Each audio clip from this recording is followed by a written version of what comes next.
I would also like to say that Michael Franke reported everything he saw when John crashed, and I was nowhere near him when he lost control of his car and crashed. I was already gone. And on top of that, the community harassed that man. He moved, and wouldn't you know, Jim Albright lives in his house now. Now, after I was found not guilty, I'll prove another thing to you. This here is the Peshtigo impound yard in Peshtigo. This is the old building. My car was in there where the gravel was. There was a 10-foot fence and a 12-foot fence with barbed wire on it. And 2 weeks after I was found not guilty, miraculously, somebody stole my stereo system. They broke the window out.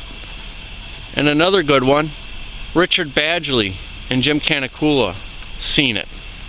And then they said, Mr. Walloway, your brother Brian stole it. We know he took it. I says, yeah, you're right, sure. My brother Brian, yeah, he stole it. Okay, go ahead. My brother was in jail and locked up. So unless they let him out of jail to go steal it, there ain't no way my brother could have broke into the impound 2 weeks after I was found not guilty, break into my car and steal it. Makes me really wonder about law enforcement themselves. And people really need to take a real good look at the type of people they put in public office.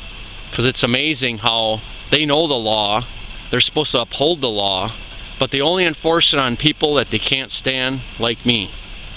And I was never reimbursed or nothing. They said it was my fault, I didn't have insurance on it. Well, why should I have insurance on a vehicle? Number two, if it was involved in a real murder investigation, why would they have my car parked outside instead of in that building right there? That's number two. So I've been set up and I am tired of it, and I'm speaking out about it because everything I say is true. Court reports say it's true. I've been trying to get my transcripts from Judge Duquette and Morrison, and they refuse to give them to me because I want to post them online for everyone to see the truth, the real truth, not their made up propaganda that they're these great people in public office. They know the law and willingly break the law. They get to resign so that the communities cannot sue these police officers when they do these crimes or are involved in a conspiracy. And I have a real problem with that when an average citizen is supposed to know the law and everything, and there's no excuse for us not to know the law. But yet law enforcement and government officials get away with it and they get all this power.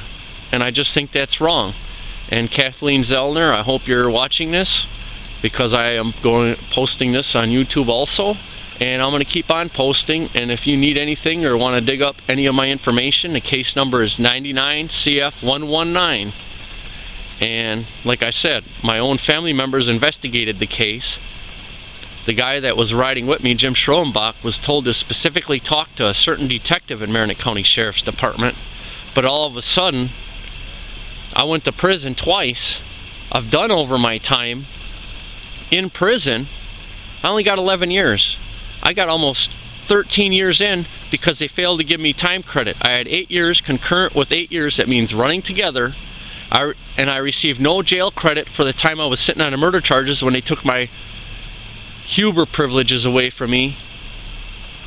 And I lost out on the money that I was making while I was working.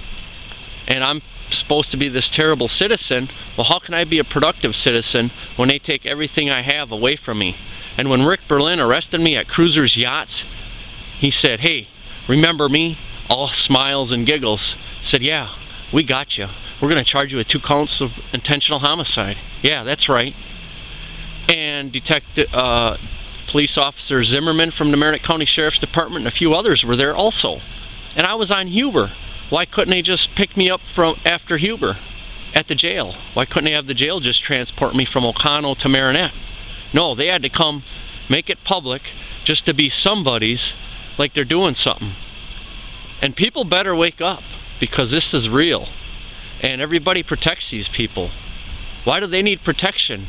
They're law enforcement. They know the law. They knowingly and willingly break the law. Because if I'm a police officer and I'm supposed to uphold the law, obviously I know the law. And I am out over $8,000 in car audio equipment that I have receipts for, and they say it's my fault. I just don't understand, you know.